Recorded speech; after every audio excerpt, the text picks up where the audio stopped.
1964, Revolução Brasileira nas ruas, deposto do Sr. João Goulart. No dia 31 de março de 1964, começava um longo período de trevas na história do país. Em 1968, o Ato Institucional número 5, o AI-5, enterrou de vez a liberdade no Brasil.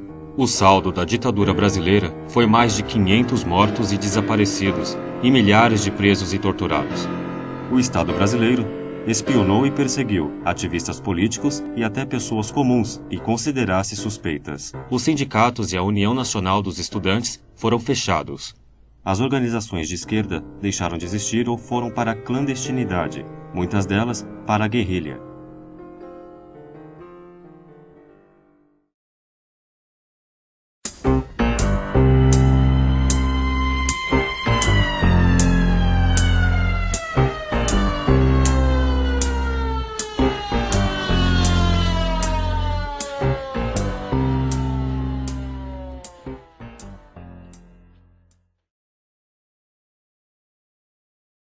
Em 1973, um pequeno grupo de militantes exilados chegou ao Brasil para fundar a Liga Operária. Este pequeno partido clandestino se transformaria no Partido Socialista dos Trabalhadores e depois na Convergência Socialista. Durante um período dos anos 80, também coexistiu a corrente Alicerce da Juventude Socialista. A Convergência foi parte fundamental da construção do Partido Socialista dos Trabalhadores Unificado, o PSTU.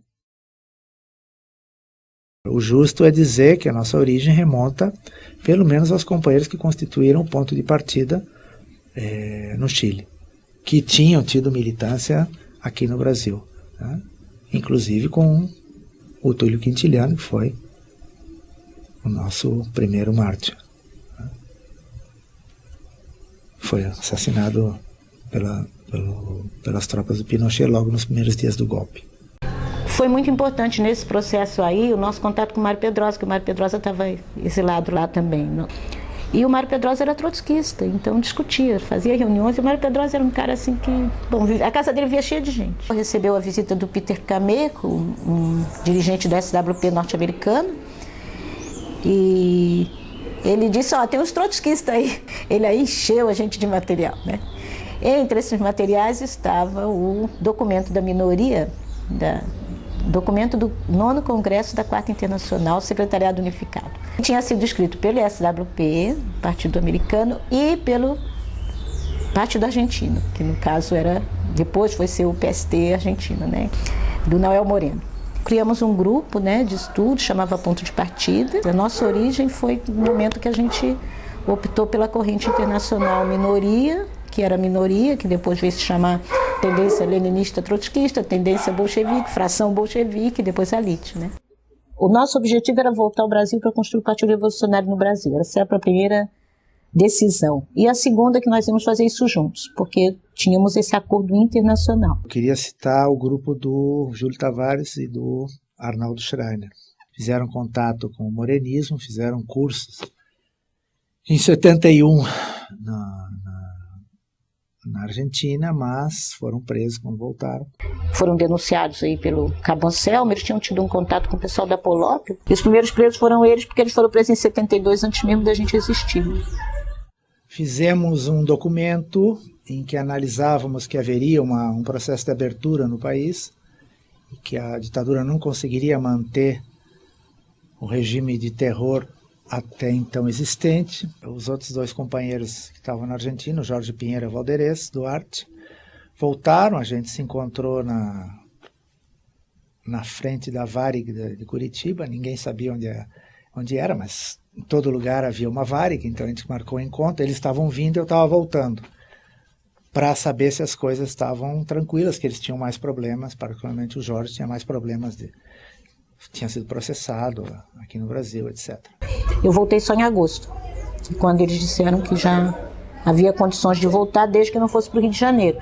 Então a ideia era, vamos construir partido ou vamos fazer guerrilha? Não, vamos construir partido. Construir partido, não qualquer partido, um partido com influência de massas. Significa um partido que tem como objetivo mobilizar as massas e captar para o partido para conduzir esse movimento para para o processo revolucionário. Começamos a publicar o Independência Operária, nosso jornalzinho, ainda na Argentina, e ele começou a ser distribuído através das pessoas que circulavam entre o Brasil e Buenos Aires.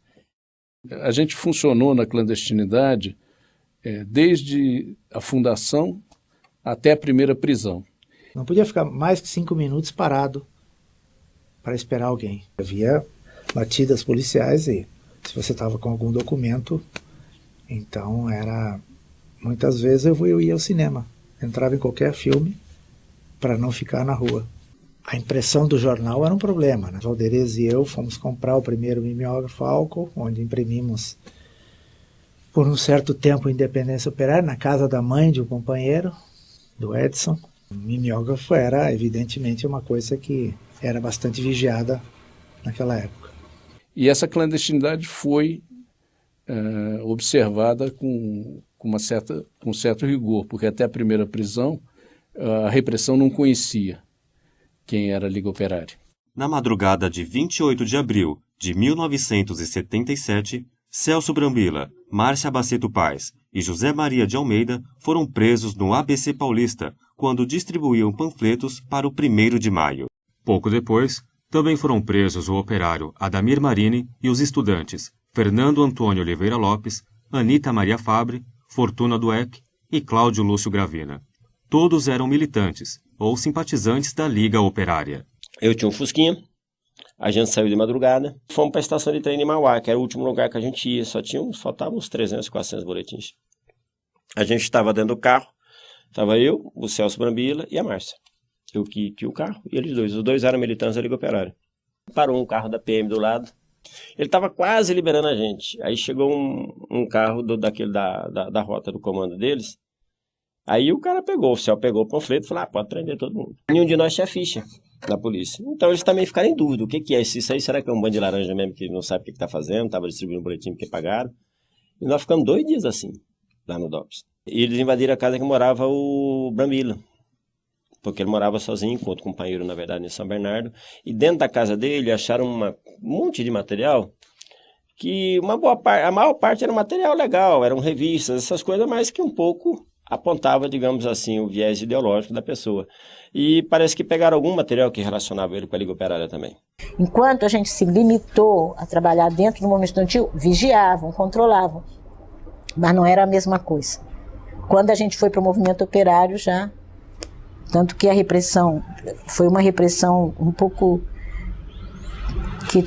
um pouco exagerada, a violência que eles fizeram contra a Vitória e o Celso Brambila, por distribuir um panfleto que a única coisa que falava é que era preciso comemorar o 1º de maio.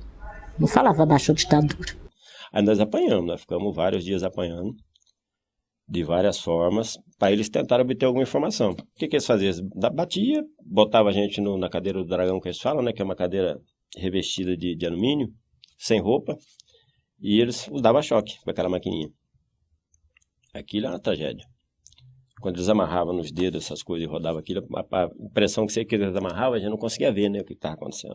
A impressão que tinha arrancado tudo. E pau de arara. O pau de arara que é quando você está pendurado, tem um momento que dói muito, depois você não sente mais nada. O problema é quando te joga no chão, volta a circulação e bate, aí dói muito. E nós ficamos assim até que o governador de São Paulo reconheceu que a gente estava preso. Então o que nos salvou foi que o partido, a Liga Operária na época, a direção da Liga, teve uma política de buscar apoio no movimento, fundamentalmente, e fizeram isso conversaram com o Pacheco, fizeram isso buscando apoio no movimento estudantil, que era um setor do movimento de massas que estava mobilizado naquele momento. Essas prisões deram origem às primeiras mobilizações de rua desde 1968. Estudantes e artistas se mobilizaram para exigir liberdade. Em São Paulo, os teatros abriram suas portas gratuitamente pela anistia e fim da tortura no Brasil. Eu conhecia um velho militante do PC e, junto com um companheiro nosso, foi nosso primeiro operário, Danilo, trabalhava na Scania, eles foram até a USP e foram discursar nas salas de aula, dizendo, achei que falava bem, disse, olha, operários construíram isso aqui, E agora nós vamos pedir ajuda de vocês, que têm companheiros nossos presos. E foi o que as primeiras manifestações, né, no Brasil, depois de 68. Hoje viemos às ruas para exigir a imediata libertação de nossos companheiros operários.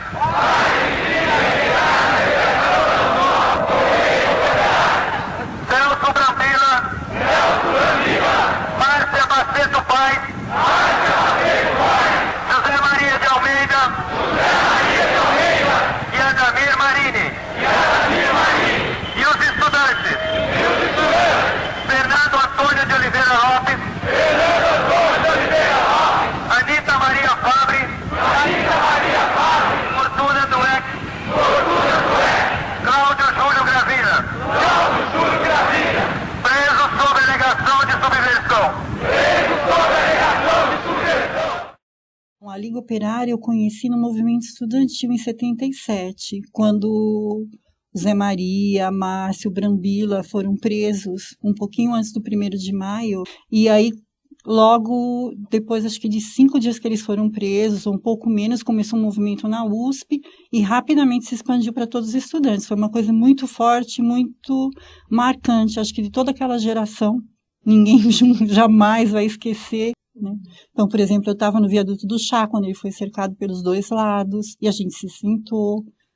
Eu estava na Escola de São Francisco, quando eles quase invadiram. Anistia ampla e restrita! Anistia ampla e restrita! A todos os presos! A todos os presos! Banidos! Banidos! E exilados políticos! Exilados políticos! Penas, liberdade democrática!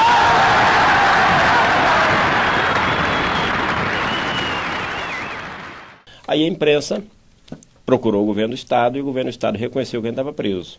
A partir daí, pararam de bater. Porque eles tinham, a partir daí, um prazo de 8 dias para nos apresentar aos advogados. Ficamos 30 dias presos e depois o julgamento na 2ª Auditoria de Guerra aqui em São Paulo, nós fomos julgar na Auditoria da Aeronáutica. Foi acho que em novembro ou dezembro daquele ano. E todos os 3 foram absolvidos. Porque nós estávamos distribuindo um boletim que falava da história do 1º de maio, era um negócio insano o que a polícia fez. Ao começar a entrar em cena o movimento de massa, no caso o movimento estudantil, o clima muda, a solidariedade se multiplica. Não? A Liga Operária existiu até março de 1978, quando mudou seu nome para o Partido Socialista dos Trabalhadores. Alguns meses antes, através do jornal Versus, já tinha lançado a proposta de organizar um partido socialista legal, amplo e democrático, que comportasse diferentes correntes de opinião. O Versus foi um grande jornal da imprensa alternativa, né, que atuava na área cultural. Começou a discutir a possibilidade de ter uma mudança na sua linha editorial. E essa mudança depois se concretizou na proposta de lançar um partido socialista. A Liga Operária foi um elemento ativo nessa transformação do Versus. O PST sabia que a atuação legal permitiria a formação política da classe trabalhadora. Até a Convenção da Convergência Socialista, em agosto de 1978, o movimento se espalhou em atos por todo o país. O movimento atuava legalmente registrado como uma associação civil. A gente foi convocar os trabalhadores para participarem da Convenção da Convergência Socialista. E eu lembro até hoje que era eu, o Carlão, que infelizmente já faleceu, e o seu Pacheco, que era um senhor aposentado de 60 e poucos anos, uma figura, um caráter excepcional, que também estava com a gente. A gente estava distribuindo o panfleto e a gente chegou a ser preso, tipo uma semana antes da convenção. Nós fomos realizar uma convenção em agosto de 78, e a ideia dessa convenção era lançar uma campanha pela legalização do Partido Socialista. A convenção foi um sucesso. Havia cerca de 800 delegados, com pessoas vindo do país inteiro. Que havia uma reforma partidária que nós tentamos denunciar essa reforma partidária, ou seja, abrir a brecha real disso. E a prisão mostra que a ditadura não queria. Eles prenderam uma pessoa que morava com a gente. A gente morava em 2 casais. E eles prenderam uma pessoa que morava com a gente de noite, pegaram a chave dele E de madrugada, tipo 4 horas da manhã, eles abriram a porta da nossa casa, invadiram a nossa casa, e a gente estava dormindo, e eles entraram no quarto, apontaram armas, foram extremamente agressivos. E o Zé Maria, que está até hoje no PS, ele ia chegar naquela casa, né? E eu comecei a entrar em desespero, tipo, a nossa reunião era 9 horas, eu lembro disso até hoje, meu desespero em saber, porque ele já tinha sido preso. Eu não era dirigente do partido, não sei, provavelmente não iriam na minha casa. Eles foram na casa de todo mundo. Mas eu fui na casa de um dirigente, do Jarrão, e cheguei na casa dele, a polícia estava lá. Eu estava no Rio de Janeiro e vim para uma reunião da Coordenação Nacional da Convergência em São Paulo, no Jabaquara. Quando eu tentei entrar no local, fui rendido por vários policiais, um deles com metralhadora pelas costas, me obrigou a subir e a partir dali eu fiquei detido. Só fui libertado no início de dezembro. Eu ia para casa num táxi e fui cercado por 3, 4 carros, viaturas com policiais à paisana, policiais do DOPS. Eles me arrancaram do táxi, me algemaram, me jogaram no chão de uma veraneio e começaram a dar voltas com o carro. E aí era preocupante porque eu sabia que tinha sido sequestrado e não sabia para onde estavam me levando. Fomos presos 23 companheiros e também foram presos 3 dirigentes internacionais, Moreno, Rita Strasberg e Antônio Saleal. Eu e Zezé fomos encontrar o Moreno no hotel em que ele se hospedava, com a Rita. Ele não estava, ficamos esperando no saguão, acho que uns 5 minutos.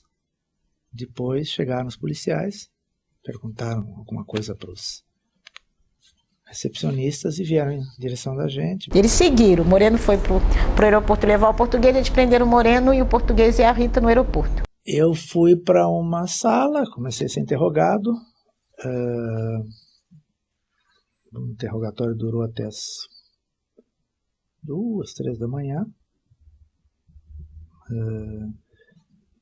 Tentando que eu admitisse que a gente tinha ligações internacionais, que era afiliado a uma corrente trotskista. Nós decidimos que não íamos responder pergunta nenhuma, ou que íamos simplesmente dar as informações básicas sobre nós, porque a polícia acabou juntando todo mundo lá quando chegou no DOPS.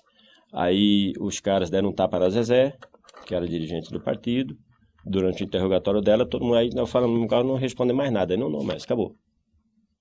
O partido buscou construir um processo de mobilização da mesma forma que foi feito em 77, para tentar soltar, garantir a segurança nossa. Ninguém sabia como é que ia ser dentro da cadeia, né? Havia toda essa crise, uma transição, mas ninguém tinha certeza disso.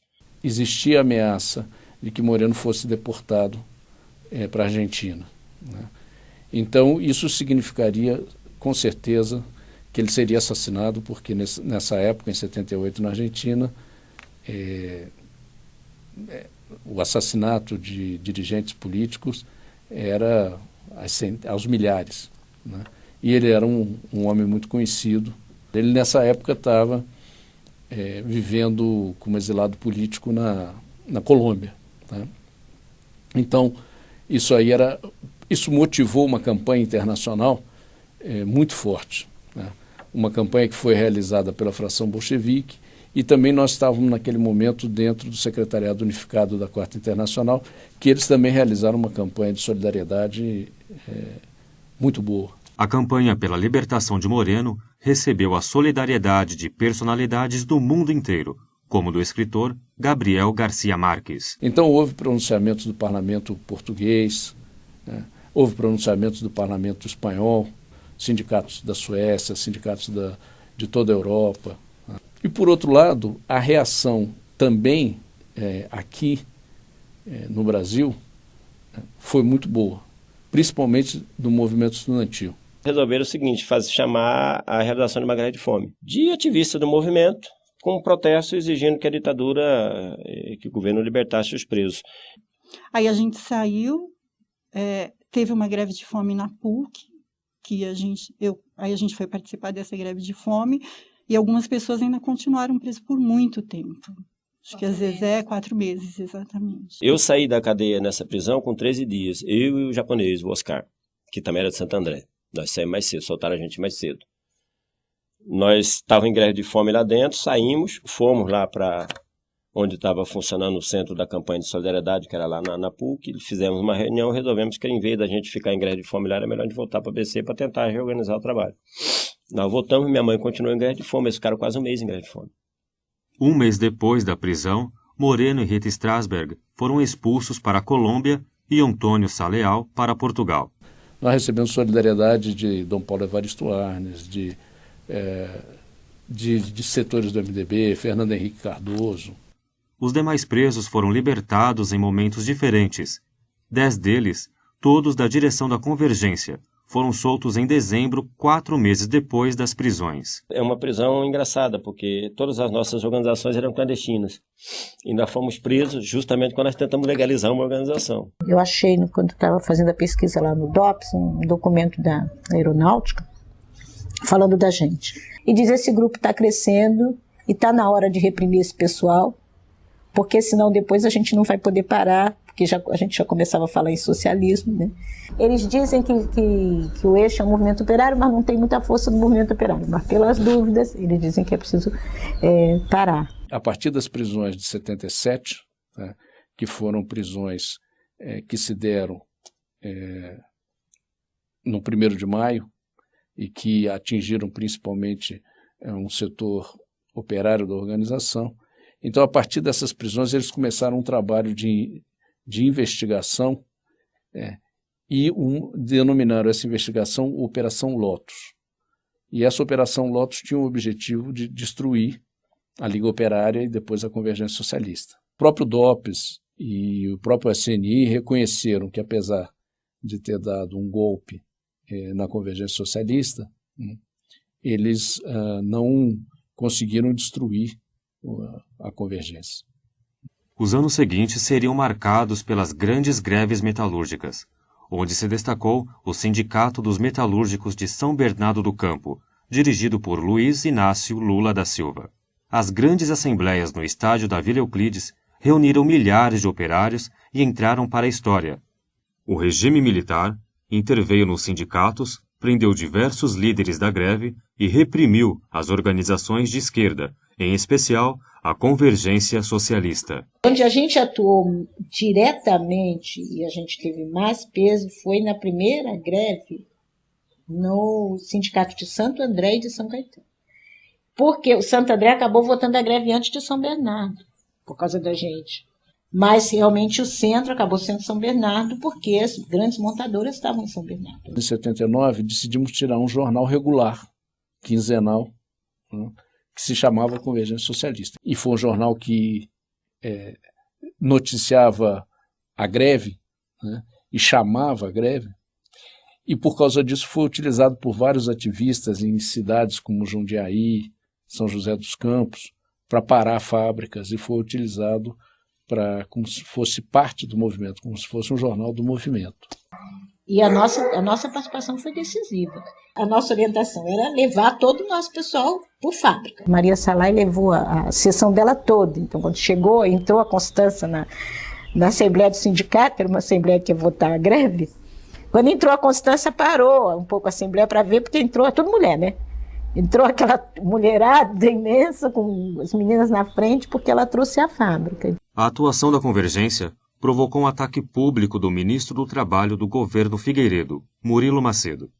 Ele afirmou que as greves eram provocadas por organizações de esquerda, especialmente a CS. Segundo o DOPS de São Paulo, a CS foi a organização mais ativa durante a greve. Vários militantes e apoiadores da Convergência foram presos, inclusive dirigentes sindicais. O DOPS montou outra operação, que foi um inquérito policial-militar que eles abriram para investigar a penetração, né, e da Convergência Socialista, a infiltração da Convergência Socialista nos movimentos grevistas. Então nós tivemos nessas greves cerca de 30 presos, né, em 6 ou 7 cidades diferentes. E eles chamaram toda a redação do jornal Convergência Socialista para depor no DOPS, né, justamente para pressionar para que o jornal não aparecesse mais durante a greve, né. Eles invadiram o sindicato, estava eu, Zé Maria, a gente militava no Sindicato Metalúrgico de Santo André. Eles vieram com brucutu, com tanques de guerra na cidade. A gente dormiu no sindicato e quando a gente acordou de manhã ele estava sitiado. Quando entrou o pessoal do DOPS, eles já falaram, esse, aquele e aquele. Eles conheciam, né? A gente tinha acabado de sair da prisão da Convergência Socialista, e aí a gente foi preso novamente. Foi junto com o Lula, com todo esse pessoal. Nós fizemos uma reunião na casa do Lula e resolvemos que era melhor ir lá se apresentar, assinar, porque nós não íamos fugir, era tudo gente pública. Na greve de 1980, a ditadura foi mais além do que tinha ido em 79. Não somente interveio, como destituiu toda a diretoria e impediu que ela voltasse às lides sindicais. Foi necessário um processo de organização de um fundo de greve que funcionava em paralelo ao sindicato, contra o interventor nomeado pela ditadura, até que anos mais tarde se retomasse o sindicato. Nós tínhamos uma participação no sindicato de Santo André, onde o Zé Maria era membro do comando, e ele, junto com Lula e outros dirigentes, foi preso pela repressão e ficou semanas na cadeia. Depois da greve de 1980, começam a acontecer atentados à bomba contra jornais alternativos, bancas de jornal, organizações de esquerda e de direitos humanos. Esta onda de atentados era promovida ou apoiada por setores do próprio aparato de Estado. A tentativa fracassada de explodir uma bomba durante um show no Rio Centro matou por acidente os militares dos órgãos de repressão responsáveis pela ação. Esses atentados, na verdade, eram expressão da crise da ditadura militar. Nós, em particular, sofremos vários atentados à bomba. O primeiro, na sede do jornal O Verso, no Rio de Janeiro. Mas também tivemos atentados à bomba numa sede da Convergência de São Paulo e em Santo André, onde inclusive nos jogaram uma bomba incendiária. Mas a perseguição não se restringiu aos atentados à bomba. Houve toda uma política de estrangulamento econômico ao jornal Versus e ao jornal Convergência Socialista. Eles alegavam para fazer esse estrangulamento que os dois jornais eram financiadores da organização Convergência Socialista. Nossa participação no movimento operário continuou se estendendo por toda a década de 80 e Convergência Socialista passou a ser um nome de uma organização muito ligada ao movimento sindical, às greves, por todo o período de ascenso que houve durante os anos 80, que foi tão importante para a reorganização política e sindical no Brasil. Grupos classificados como clandestinos faziam a discussão política com os operários. Em São José, várias lideranças eram da Convergência Socialista. Em 83, a gente já vinha fazendo um trabalho dentro da empresa que era distribuir o jornal da Convergência Socialista na época.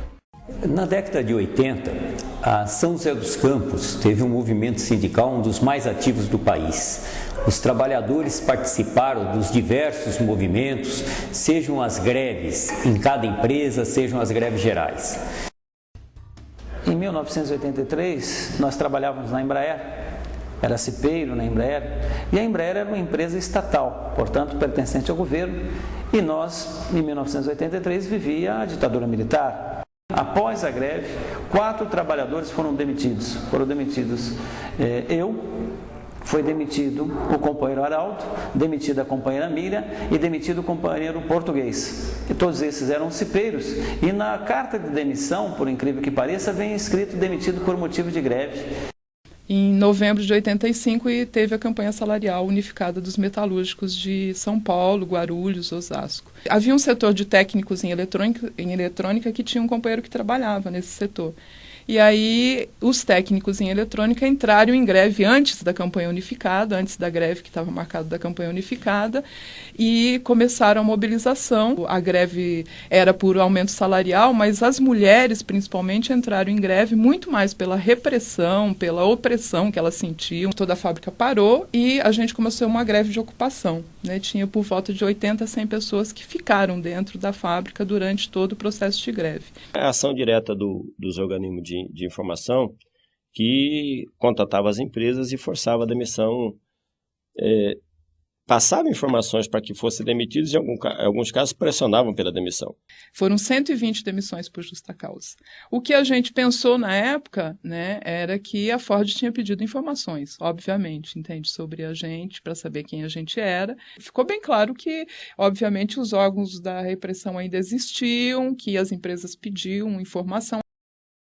E aqueles que dirigiam a Embraer naquele momento, toda a chefia da empresa dizia que aqueles estavam sendo demitidos por ser agitadores, por ser gente que era contra a ditadura militar, que lutava contra o governo, portanto não poderia estar trabalhando naquela empresa.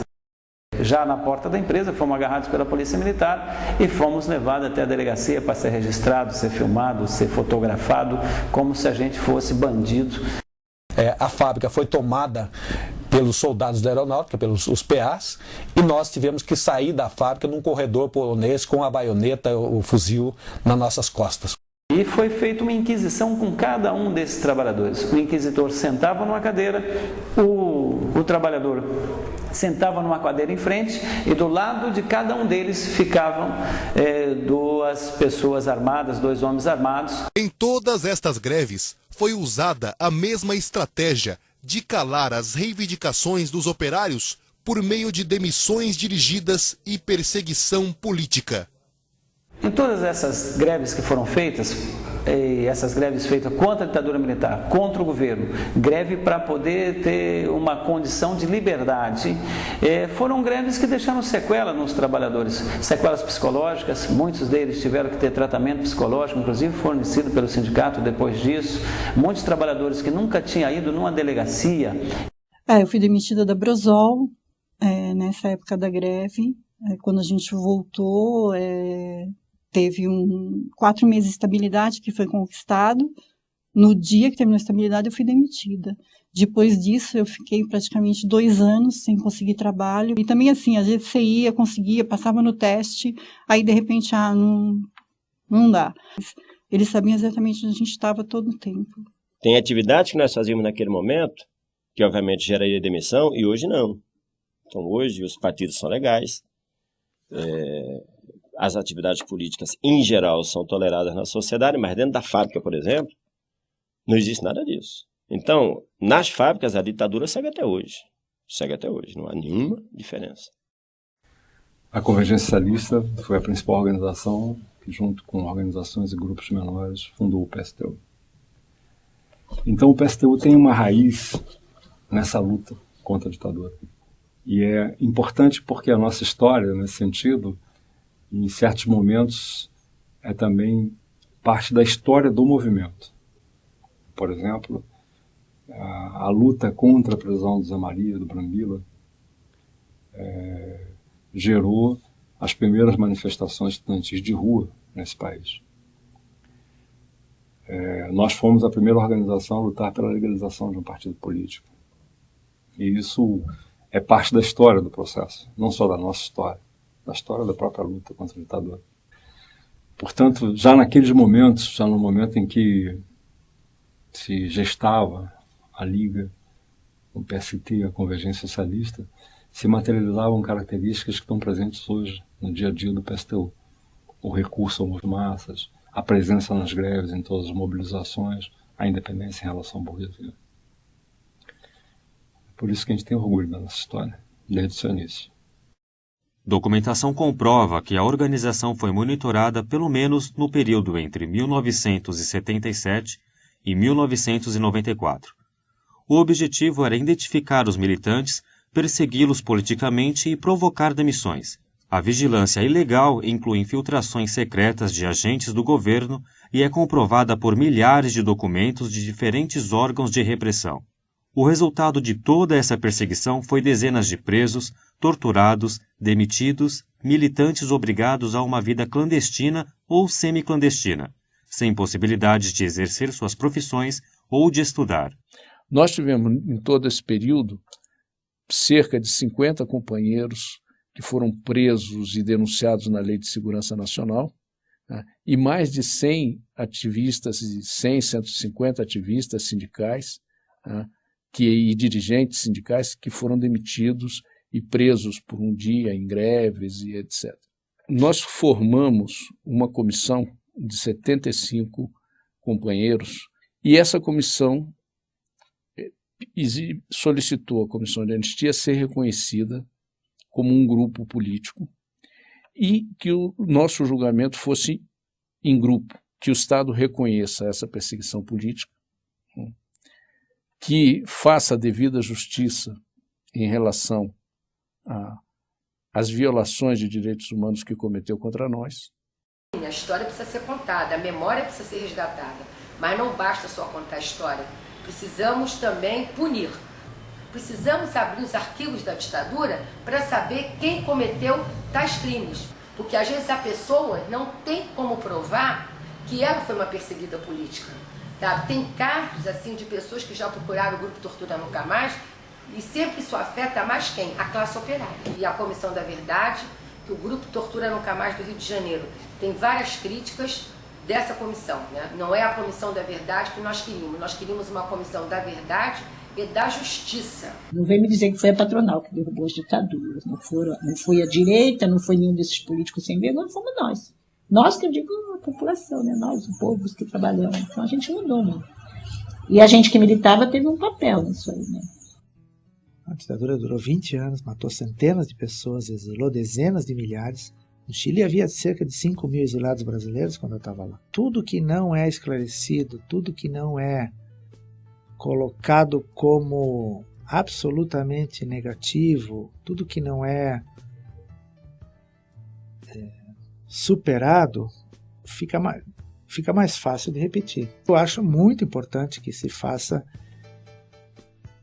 uma luta pela memória, para saber exatamente o que aconteceu, que não haja dúvidas sobre o que aconteceu, e sobre reparação e punição.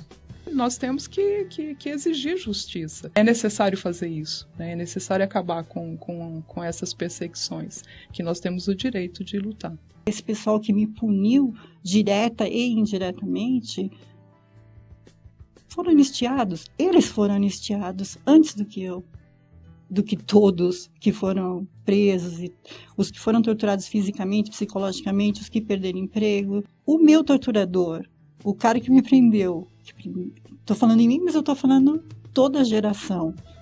Esse cara está solto, esse cara está livre, ele perdeu a casa dele, ele perdeu a família, ele passou fome?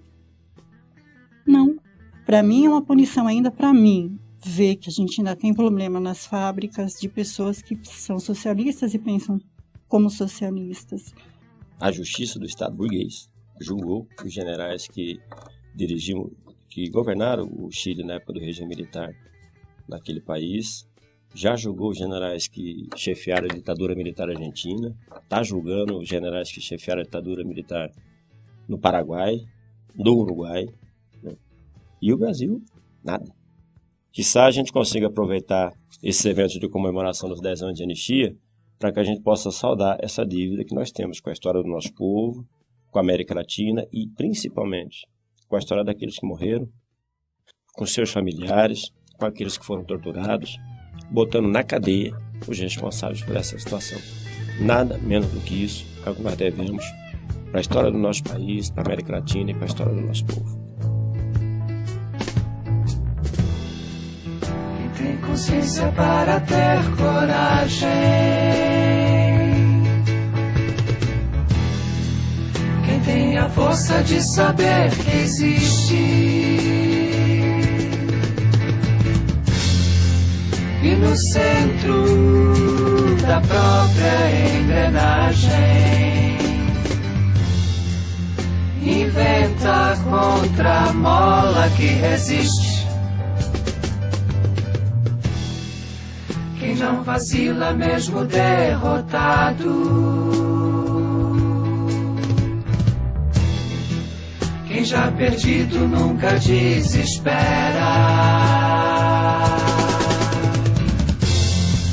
e envolto em tempestade decepado, entre os dentes segura a primavera. Eu fui Luísa Maranhão, Bernardo era Daniel, o Jorge Pinheiro era Antenor, o Edson era Gustavo, a Márcia Bacilto era Vitória. Maria Cristina teve que se transformar em Bete, que era o meu nome na Liga Operária. Então, naquela época eu me chamava Bete. Na Argentina, meu codinome era Antônio e aqui era Beto.